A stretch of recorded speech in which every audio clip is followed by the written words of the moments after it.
और हमारे रस ग्रंथों में व्याप्त है। अगर गुरु के वचनों में विश्वास हो तो बिना नाम के भी कल्याण हो जाता है, ऐसे साधारण बोल देने पर। एक सीधा साधा गांव का भगत कभी कथा नहीं सुनता था, गाय चराता था गांव की।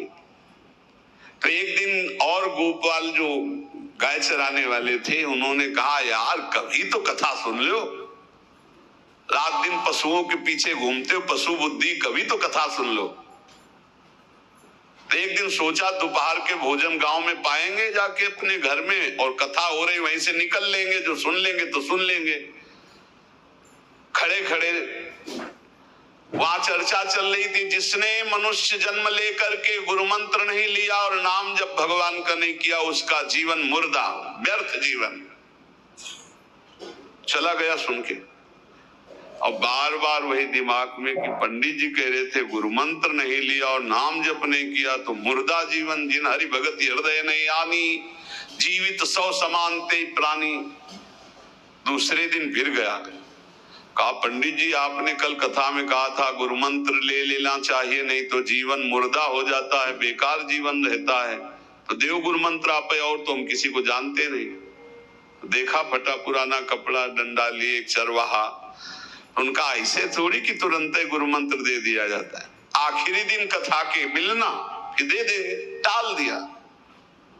अब वो आखिरी दिन कथा के तो दिन चढ़ावा चढ़ रहा था, तो पंडित जी ने कहा जब चलें तब ले लेना गुरु मंत्र, टाल दिया। अब वो जब आखिरी दिन के बाद, वो तो उस समय घोड़े पे बैठ सब सामान लाद के पंडित जी चलते थे, वो तो सब सामान लाद के चलने लगे। वो तो पीछे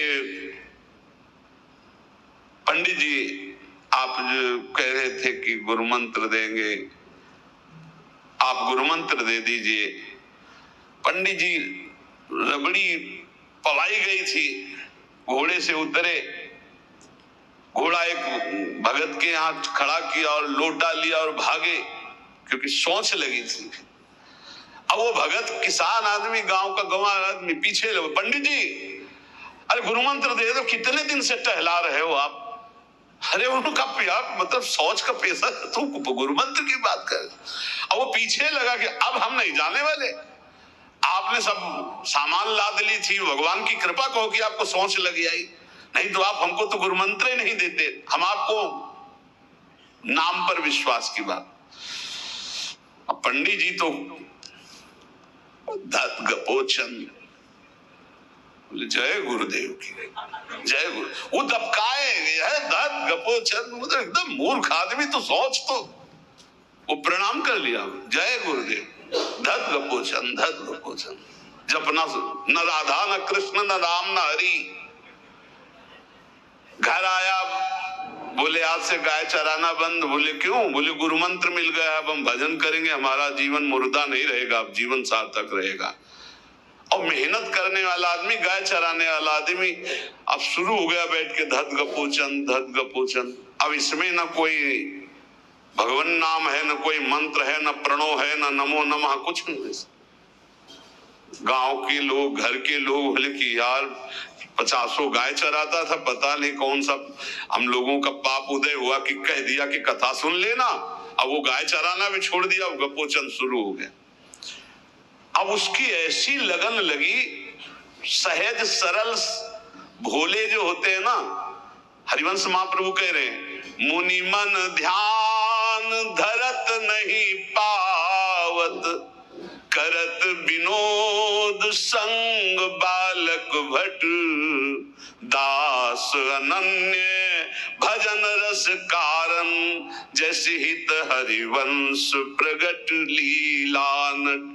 लालजू महाराज बड़े बड़े मुनियों के ध्यान में नहीं आने वाले, बड़े विनोदी। रुक्मिणी जी से कहा तैयार हो, भगत के दर्शन करने चलना है। रुक्मिणी जी ने कहा बहुत दिनों बाद आज आपको किसी भक्त की याद आई, प्रभु जरूर कोई महाभागवत होगा, हम चलते हैं। बोले बहुत विचित्र महाभागवत। चले, साधारण वेश में चलना है। जब गांव में गए, उस भगवान तो सर्वज्ञ ही है, उसके घर के दरवाजे में बैठ गए और रुक्मिणी जी से कहा कि पहले तुम मिल के आओ भगत के, फिर हम मिलेंगे। रुक्मिणी जी ने कहा हाँ ये उत्तम बात है, पहले हम उनको दर्शन दे के और दर्शन करके आती है। तो आंख मूंदे ऐसे, न खाना न पीना धद गपोचन। रुक्मिणी जी ने कहा ये कौन सा नाम भगवान का, न विष्णु शास्त्र नाम में है न गोपाल शास्त्र नाम में है, और कहीं हमने पढ़ा नहीं, ये कौन सा भजन कर रहा है। कहे किसका भजन कर रहे हो, चुप रहा। फिर किसका भजन कर, 2-3 बार तो गुस्सा के आंख खोला, देखा कोई स्त्री, तो बोले तुम्हारे खसम का भजन कर रहे हैं, और किसका कर रहे हैं। वो रुक्मिणी जी आ गई, बोले बहुत जानकार भगत है प्रभु द्वारिकाधीश से कहा बहुत जानकार भगत है। बोले क्यों, बोले हमने कहा कि किसका भजन कर रहे हो, देखो हम इतना छुप के गए थे लेकिन वो पहचान गए, वो कह रहे तुम्हारे खसम का भजन कर रहे थे। अब भगवान ने कहा हाँ तभी तो हम आए भगत जोड़ कर। बोले प्रभु आप दर्शन बाद में करना, जाके पहले हमारा प्रश्न बता दो, प्रश्न का उत्तर दे दो कि आपके विष्णु शास्त्र नाम, गोपाल शास्त्र नाम, बहुत से नाम है, ये नाम तो हमने कभी नहीं सुना। भगवान ने कहा ये नाम हमको तो बहुत प्यारा है। बोले आपको कब, मतलब ये कब कैसे नाम रखा गया। बोले बहुत प्यारा है, हमारा ब्रज का रखा हुआ नाम है, ब्रज में मैया ने रखा था। कैसे रखा था, बोले एक दिन मैं माखन चोरी कर रहा था, सखा के कांधे पर खड़ा हुआ, ऊपर माट में हाथ डालकर मक्खन पूरा ऐसे खाता जाता, सखा को पवाता जाता। इतने में मैया और गोपी जन आ गई। ए कन्हैया ये क्या कर रहा है। अब हमने देखा कि फंस गए। हमने कहा कि मैया हमें बहुत भूख लगी थी और देखा कि इसमें चींटी चढ़ी हुई है, तो हम चींटी निकाल रहे थे। तो बोले चींटी कैसे निकाल रहे थे, यहाँ पूरा हाथ सना हुआ है तुम्हारा चींटी।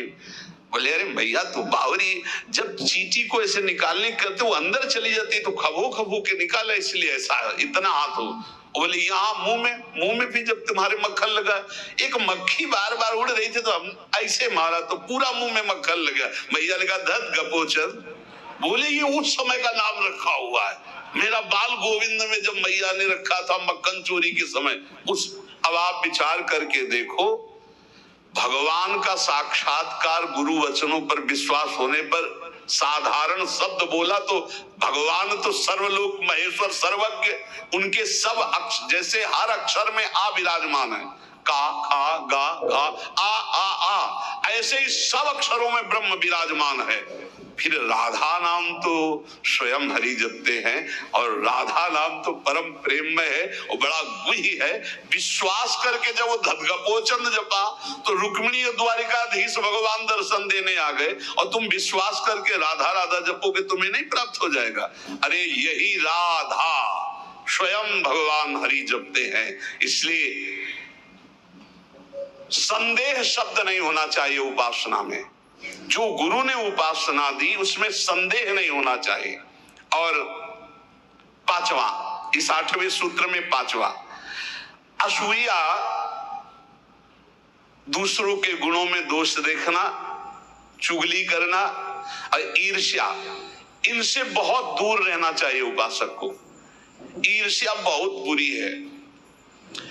कंचन तजना सहज है, सहज तिया का नेह, मान बड़ाई ईर्ष्या दुर्लभ तजनाए। ईर्ष्या बहुत बुरी है, मतलब ये जलाती रहती है हृदय में, ये बहुत बड़ी आग है। एक जिससे ईर्ष्या उसको प्रणाम करो उससे नष्ट हो जाएगी। इसके नष्ट करने का उपाय एक ही है, जिससे ईर्ष्या उसको बार बार प्रणाम करो, बार बार। और वो तुम्हें कितना भी कड़ुआ बोले तुम बुरा मत मानना, तो तुम्हारी ईर्ष्या नष्ट हो जाएगी नहीं। ईर्ष्या बेमतलब जलाती रहती है। और किसी के गुणों में दोष न देखे, किसी की चुगली न करे। सुनो, ऐसे से कुछ लोगों का स्वभाव होता है, उनका भोजन ही नहीं पचेगा जब तक 2-4 की बुराई नहीं कर लेंगे। सुना तुमने ऐसे से ऐसा नहीं, हमने तो नहीं। अरे मतलब ऐसे गूढ़ विषय की चर्चा मानो ब्रह्म साक्षात्कार करा देंगे। ऐसे लोगों से बचना चाहिए जो दूसरों की निंदा चुगली करते हैं। निंदा चुगली करने वालों को ऐसा लगता है जैसे चक्रवर्ती सम्राट पद में बैठाल दिए जाएंगे, जब 2-4 उनको मिल जाए सुनने वाले। फिर जैसे कोई भगवत प्रेमी महात्मा खूब सरस भगवान की चर्चा करे, ऐसे ये द्वेषी जन होते हैं। ये निंदा बहुत संभाल संभाल करके, कहीं भी चूक ना होने पावे, पूरी निंदा। तो ऐसे लोगों से बचे। चुगली करना, दूसरे के गुणों में दोष देखना और ईर्ष्या करना।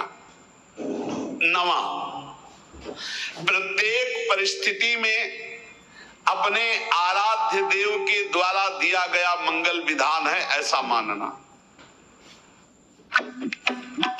सोचिए, ग्रोसरी पर पेमेंट पे नहीं, ना भी यूपीआई।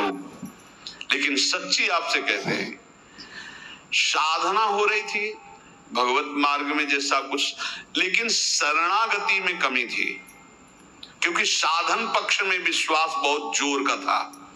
शास्त्र प्रमाणित साधन के बल से भगवत प्राप्ति पर विश्वास हमें था। कृपा शब्द का हमारा कोई परिचय नहीं था, कृपा शब्द से हमारा कोई परिचय नहीं था। पक्का समझ लीजिए, क्या कृपा शब्द, ये तो शब्द ही नहीं था, बस साधन शब्द से परिचय था।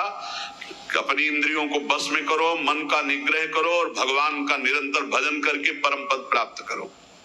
हर समय अपने साधन में लगे रहो। जब किडनी फेल हुई, साधन शब्द हटा, अब हाहाकार मच गया अहंकार में। अब क्या, फिर जो अहंकार शरणागत हुआ, फिर बात बन गई जो करोड़ों जन्मों की साधना से नहीं बनती, वो इस असाध्य रोग ने काम बना दिया। कह रहे हैं कि प्रत्येक परिस्थिति में पूर्ण कृपा, पूर्ण मंगल विधान देखना, ये 9वां सूत्र है। जैसी भी परिस्थिति आवे, चाहे जितना विकराल रूप लेकर के आ जाए परिस्थिति, कृपा ही कृपा, कृपा ही कृपा सच्ची मानना, परिणाम में देखना बड़ा मंगल, बड़ी कृपा होगी। 10वां, प्रेम प्राप्ति के मार्ग के पथिक का जीवन बड़ा विनयमय, बड़ा विनम्र, बड़ा संयमी, सदाचारण पूर्ण, त्यागमय और शांत सुख स्वरूप, प्रेमी महात्मा का ये स्वरूप। बड़ा विनम्र जीवन, बड़ा विनयमय जीवन, बड़ा संयमित जीवन, सदाचार पूर्ण और त्याग रूप। त्याग की चेष्टा नहीं हो, त्याग रूप ही है। प्रभु के सिवा उसे कुछ अच्छा नहीं लगता। कुटुंब देहते जाए छोटी सब ही विधि ना तो। और अद्भुत शांति, अद्भुत शांति, कोई भी द्वंद आ जाए उसे अशांत नहीं कर सकता।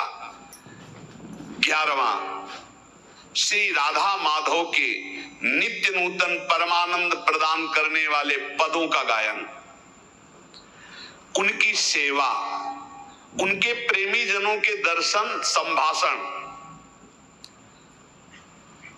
तब ऐसे प्रेमानंद की तरंगे हृदय में उछलती रहती है जिससे लीला रस में उसका प्रवेश हो जाता है। तब उसका लीला रस में प्रवेश हो जाता है। जीवन भर हमारा एक ही कार्य है साधना का, मय्येव मन आधत्स्व मयि बुद्धि निवेश है। प्रियालाल में मन लगाना है, प्रियालाल में बुद्धि लगानी। बुद्धि का काम है निश्चय करना, मन का काम है संकल्प विकल्प करना। अब निश्चय तो हमारा दृढ़ हो गया कि प्रियालाल ही हमारे हैं, निश्चय हो गया कि सुख है प्रियालाल में, बस ये झूठे संसार में नहीं। अब संकल्प विकल्प करने वाले मन को रूप की प्रियालाल के नाम में, रूप में, लीला में, धाम में लगाना है। श्री भगवत ऋषि जी महाराज कह रहे हैं, हम शिष्य श्यामा श्याम के गुरु, हम श्यामा श्याम। बड़ी ऊंची स्थिति की बात कह रहे हैं। ये तभी होती जब हमारा मन और बुद्धि का निश्चय केवल श्यामा श्याम में है। देखो, ये गुरु शिष्य का संबंध, प्रियालाल से संबंध दृढ़ होने के लिए है। वही श्यामा श्याम अपने स्वरूप का प्रकाश करने के लिए, प्रेम का प्रकाश करने के लिए, मार्ग का ज्ञान कराने के लिए गुरु रूप में विराजमान होते, और कोई दूसरा नहीं। गुरु गोविंद न भेद कराए। लेकिन यह बाहरी व्यवहार का क्षेत्र नहीं गुरु शिष्य का, ये शुद्ध परमार्थ का संबंध है। इसमें लौकिकता की गंध भी नहीं है। इसीलिए कह रहे हैं, हम शिष्य श्यामा श्याम के, गुरु हम श्यामा श्याम। ओत प्रोत अर्पण कियो, निज मन तन धन धाम। निज मन तन धन धाम, निरंतर अंतर नाही। निस दिन दुख सुख संग, असुचि सुचि घर बन माही। नश्वर नेह निमित्त देह, नाते सो उपशम। भगवत हमरे प्राण सदा, भगवत के हैं हम। भगवत ऋषि जी कह रहे हम किसी और के न शिष्य हैं और न किसी के गुरु हैं। हम देहाभिमानी गुरु चेला नहीं है। चेला काहू के नहीं, गुरु काहू के नाय। सखी लड़ेती लाल की, रहत महल के माए। राय महल के माए, टहल सब करे निरंतर। दंपति अत्य कुलाय, पलक कहूं पर जो अंतर। भगवत भगवत कहां करे नहीं, हम बिनु केला ताते। हम परिहरे देह मानी गुरु चेला। ये देह मानी संबंध नहीं है। आध्यात्मिक संबंध का आधार है गुरु भाव। ये देह भाव वाला संबंध नहीं कि जैसे भाई बहन और रिश्ते नाते ऐसे गुरु भी बना लिए। ये सिर्फ अध्यात्म का संबंध है। प्रायः देह भाव में ही स्थित होकर के देह भाव को ही गुरु मान लिया जाता है। नहीं, ये देह भाव का नाश करने के लिए संबंध है गुरु शिष्य का। देह भाव को पुष्ट करने के लिए नहीं, नष्ट करने के लिए है। अपने देह की उपेक्षा करके गुरु को सच्चिदानंद के स्वरूप में स्वीकार करना परमार्थ का स्वरूप है। गुरु ब्रह्मा गुरु विष्णु गुरुदेव महेश्वरा, गुरु साक्षात परब्रह्म तस्मै श्री गुरुवे नमः। तो गुरु का देह मंदिर है, उसके अंदर बैठा हुआ जो परमात्मा तत्व वही गुरुदेव है। वही परमात्मा तत्व कौन है? श्यामा श्याम। लौकिक मान्यता में मारे घूम रहे। भगवत ऋषि जी कहते हैं हम चेला का होके नहीं और गुरु का होके ना ही। देहाभिमानी ना हम गुरु हैं और ना देहाभिमानी हम चेला स्वीकार करते हैं। हम सखी लड़ेती लाल के, रहत महल के माए। रह महल के माए, टहल सब करे निरंतर। रात दिन अपनी प्यारी जू की सेवा में रहते।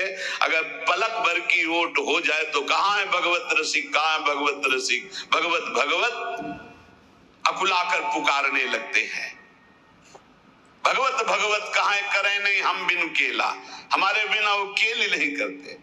ताते हम परिहरे देह मानी गुरु चेला। आज जो है संसार में यही फैल रहा है।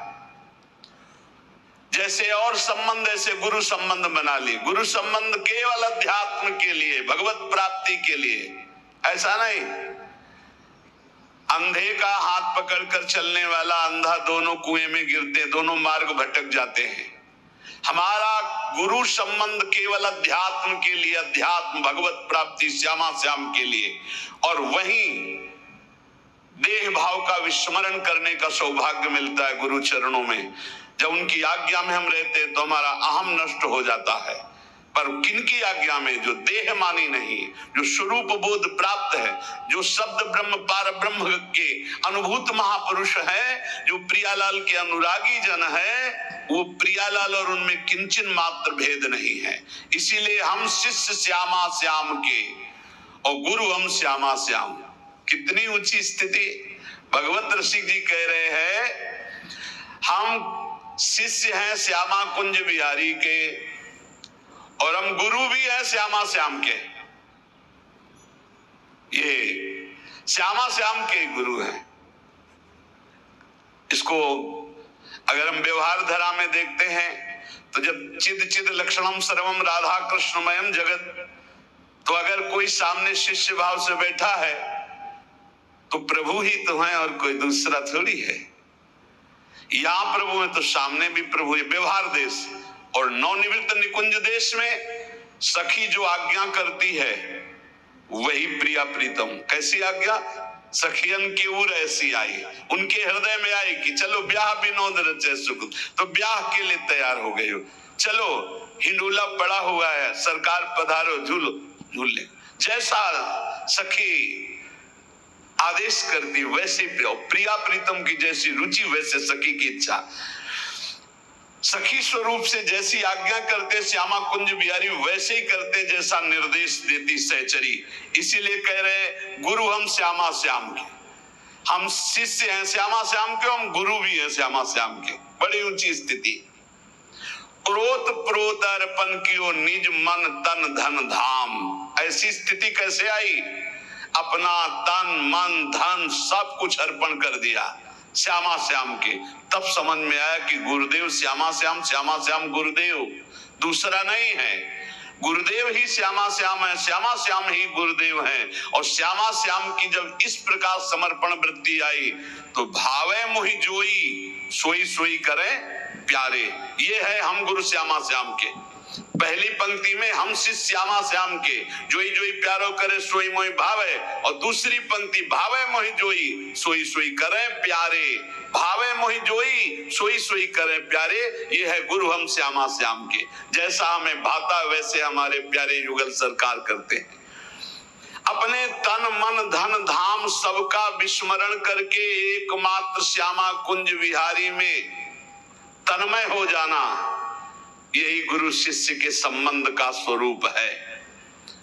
कोई भेद नहीं रहा, अभेद हो गए। यहाँ श्यामा श्याम, सामने श्यामा श्याम, आंख मूंदो तो श्यामा श्याम, आंख खोलो तो श्यामा श्याम। ऐसा प्रेम स्वरूप जब जागृत होता है तो कह रहे निष्दिन दुख सुख संग असुच सुच घर बन माही। अब शरीर दुख में है या सुख में, शरीर अपवित्र है या पवित्र है, शरीर घर में है या वन में, कोई फर्क नहीं पड़ता। अपवित्र है या पवित्र, कोई फर्क नहीं पड़ता। ये सब प्रारंभिक बातें हैं। पवित्रता अपवित्रता, शरीर सोच में बैठा हुआ, मन लीला में डूबा हुआ है, सामने प्रिया प्रीतम विराजमान है। अब वहां पवित्रता पवित्रता का क्या, कैसे जालोगे इन बातों को? कह रहे निष्दिन दुख सुख संग असुच सुच घर बन माही। अब नश्वर नेह निमित्त देह नाते सो उपसम। ये नश्वर आसक्ति का कारण जो शरीर धर्म है, शरीर संबंध है, शरीर भोग है, इनका जो पूर्ण रूप से त्याग कर देता है वही इस स्थिति को प्राप्त होता है। अब हमारे श्यामा कुंज बिहारी प्राण धन सर्वस्व है, सर्वस्व है। वही हमारे शिष्य हैं, वही हमारे गुरु हैं, वही हमारे जीवन है, वही हमारे प्राण हैं। यहां कह रहे कि केवल बुद्धि रात दिन श्यामा श्याम का है विचार करे। पहला जीवन का चरम लक्ष्य भगवत प्रेम, भगवत प्राप्ति। दूसरा हमारी बुद्धि केवल विचार करे तो श्यामा श्याम के ही विषय में, किसी व्यक्ति वस्तु स्थान का अगर हमारा चिंतन हो रहा, संबंध हो रहा तो श्यामा श्याम के संबंध से हो। जैसे गोस्वामी तुलसीदास जी कहते नाते नेह राम के मनियत सुहृद सुशीव्य जहां लो। अगर ऐसा नहीं तो फिर हर वस्तु व्यक्ति स्थान में एक आसक्ति है, वो बांध लेगी, आप श्यामा श्याम तक नहीं पहुंच पाएंगे। इसलिए बुद्धि का जरूरी है प्रिया प्रीतम में स्थित होना। अगर बुद्धि ये निश्चय कर ले कि परम सुख स्वरूप श्यामा श्याम ही हमारे हैं, हम श्यामा श्याम के हैं, सुख है तो श्यामा श्याम के नाम में, रूप में, लीला में, धाम में। अभी आपने सुना आनंद का तारतम्य। तीसरा, इसलिए अपने जीवन को महाप्रेम में बनाने के लिए जो आप सत्संग में श्रवण करते हैं, ये बड़े सौभाग्य से श्रवण कथन का हमें प्रभु ने अवसर दिया है। हम इसे व्यर्थ न जाने दें, बार बार मनन करो। देखो भगवान की इतनी कृपा हो गई, ये यंत्र मोबाइल आदि जो है अगर इनका सही प्रयोग करें तो ये बहुत सहायक है। एक बार सत्संग हो गया, जो पकड़ पाए नहीं, हम 10 बार सुनेंगे तब तो हम पकड़ लेंगे। नहीं तो 10 बार कैसे सुनते? अगर ये मोबाइल ना होते, ये यंत्र ना होते तो हम कैसे सुनते? बड़ी कृपा भगवान ने की। जैसे जैसे कलयुग हमारी स्मृति का अपहरण कर रहा है, तो भगवान के द्वारा प्रेरित होकर विज्ञान भी वैसी सहायता कर रहा है कि एक बार का सत्संग हमें पकड़ में नहीं आया तो हम 10 बार मोबाइल से सुन सकते हैं। बस हर चीज में गुण दोष है, तो मोबाइल के दोष को स्वीकार न करे। प्रपंच देखना, गंदी बातें देखना सुनना अगर शुरू कर दो तो दिन भर ही उसी में लग जाएगा। मतलब की बात देखो, संत महापुरुषों के सत्संग को सुनो और उसका मनन करो, उसको अपने आचरण में उतारो और एक क्षण भी नाम से विलग न रहो, जीवन का परम लाभ। शेष चर्चा आगे। श्री राधा वल्लभ लाल की।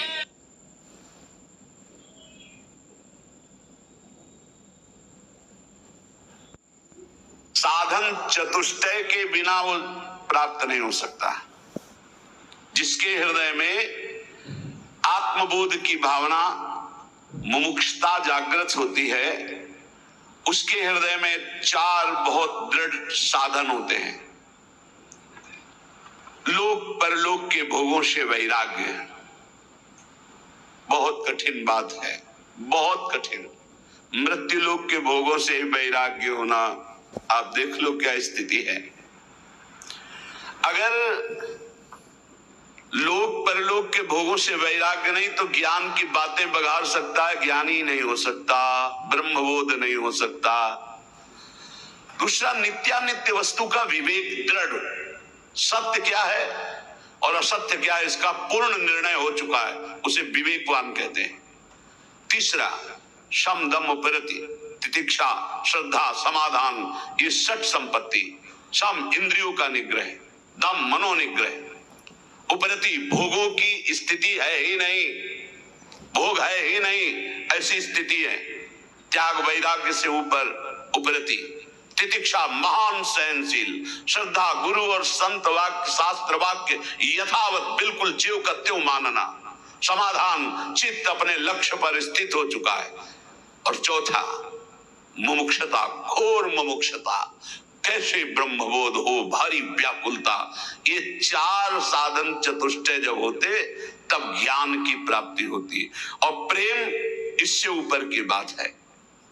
इंद्रियों का दमन, द्वंद्वों का सहन करना, मान अपमान लाभ हानि दुख सुख, भोगों में उपरति, अटल श्रद्धा, संदेह रहित मन की स्थिति, ये शांत रस में पाई जाती है। जो ब्रह्माकार वृत्ति की बात कहेगी हमारे यहाँ, वो भाव देश में शांत रस में है। इस शांत रस से दास्य रति बहुत सरस हो गई, उसके एक एक इंद्री मन सब प्रभु की दासता के भाव में हो गए। मन दास, बुद्धि दास, चित्त दास, अहम दास, असभिमान जाय जन भोरे, मैं सेवक रघुपति पति मोरे। हम श्री श्यामाजू के बल अभिमानी। ये दासत्व मूल सबके अंदर रहता है, हर भाव में दासत्व रहता है। सबकी दासता, इंद्रियों की गुलामी, मन की गुलामी, काम की गुलामी, क्रोध की गुलामी, ये तो शांत रस में ही छूट जाती है। समझिए कौन से रस में हो, शांत रस में ये सब छूट जाती। दास्य भाव तो और आगे की बात। जिसने हृदय से भगवान के दासत्व को स्वीकार कर लिया, उसकी पहचान है वो लोक लोकांतर के किसी भोग, किसी पद, किसी सिद्धि का दास नहीं हो सकता। जब ये भाव प्रगाढ़ उत्कृष्टतर होता है तब उसके हृदय में सख्य भाव और गाढ़ वात्सल्य और महामाधुर श्रृंगार रस, गोपी भाव और फिर सहचरी भाव। इसलिए इस भाव तक पहुंचना साधना के बल पर असंभव है। भगवत रसिक जी कहते हैं कि ये ललिता सखी उपासना है सिंहिन को छीर, है सिंहिन को छीर, रुके कुंदन के बासन, कै बच्चा के पेट और घट करे विनाशन, और घट करे विनाशन। यही जो आप देख रहे हो, यही घट करे विनाशन। बुद्धि काम नहीं करती। या तो बच्चा किसी रसिक महापुरुष का बन चुका है, या ललिता विशाखादि की पात्रता प्राप्त कर ली असंभव, तब वो इसे देहाती भाषा में कहें तो बिना वृंदावन की रज का सेवन किए, रसिकों का संग किए, किसी की सामर्थ्य नहीं है। राधा किशोरी को जानना या राधा प्रेम को जानना, ये वृंदावन है, ये वृंदावनेश्वरी का निज महल है, ये महाप्रेम है। यहाँ उद्धव जैसे ज्ञानी आए थे समझाने तो धूल दूसरित हो गया ज्ञान गोपी भाव को देख करके। आगे की तो बहुत बड़ी बात है। ये महामाधुर्य रस ये सहज कृपा से प्राप्त होता है। ये अपने लोग जो आए हैं ये साधन बल से आए हुए नहीं हैं, अपने लोग कृपा बल से आए हुए हैं। न जाने कौन से गुण पर दया निधि रीझ जाते। हमें तो लगता है हमारे अवगुणों से रीझ गए।